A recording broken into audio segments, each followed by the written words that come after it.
What is up mga kapatid? Kuya Snowden is here, back at it again with another YouTube video. Syempre, for the game Project Sino, no, that we really love to play. No? So, here only at Snowden Gaming, the one and only, wala na iba. No? So, maraming salamat mga kapatid sa pag-support.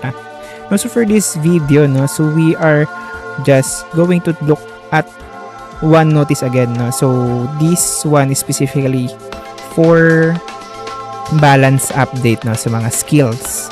So nagkaroon ng sudden changes sa mga specific skills na I think ayun yung mga bagong skill cards, no. Pero we will see, no. So we will look at it and review kung ano nga ba yung mga good and bad side of it, no. So ano pa hinihintay nyo?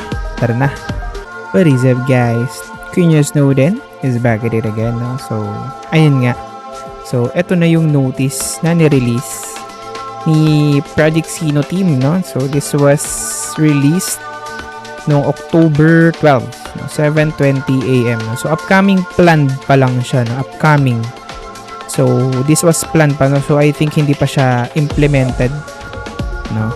So skill balance adjustments, no? So and sabi nila, we have plans to make the following skill balancing adjustments, no? So they are planning pa lang, no? So number 1 na dito, skills to schedule for additional adjustment during the season, no? So during season 3 siya i-release, no? So number 1 na dito yung skill ni Samurai, no? Yung Malays.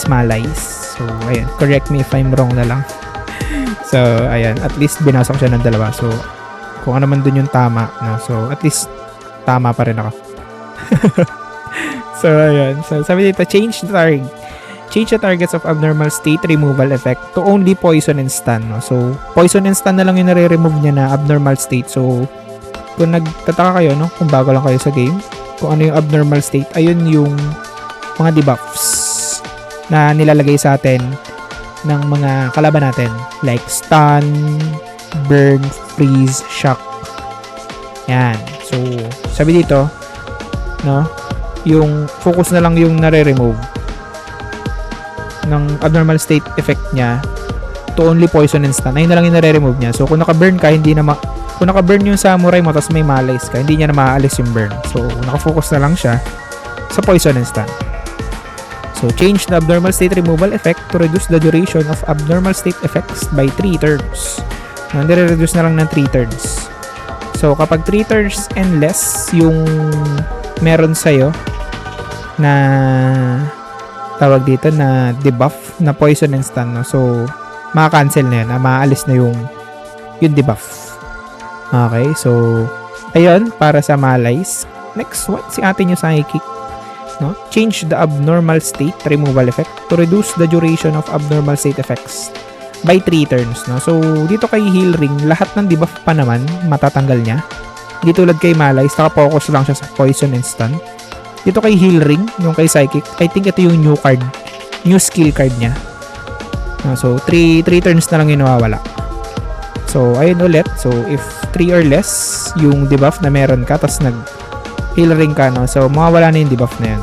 So kay heal ring ni psychic, any abnormal state, no, hindi siya bounded sa specific abnormal state, no, unlike kay samurai, no. So yung poison and stun na lang yung naalis niya. Alright? Next one is kay Kuya Guardian sa Aegis, no?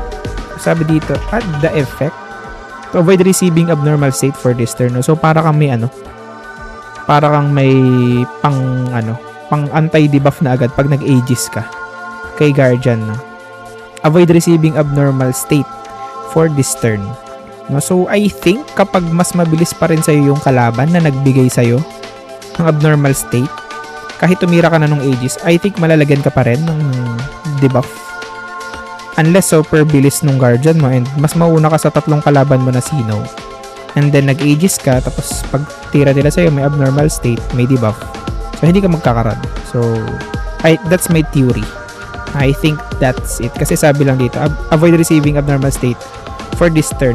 So kung hindi ka naman ikaw yung unang titira kasi ng Aegis, so malalagyan ka pa rin yan ng debuff. So technically, hindi siya nagtatanggal ng debuff. Ang ginagawa ni Aegis is iniiwasan niya magkaroon ka ng debuff. Pero hindi niya tinatanggal yung debuff. So magkaiba yun.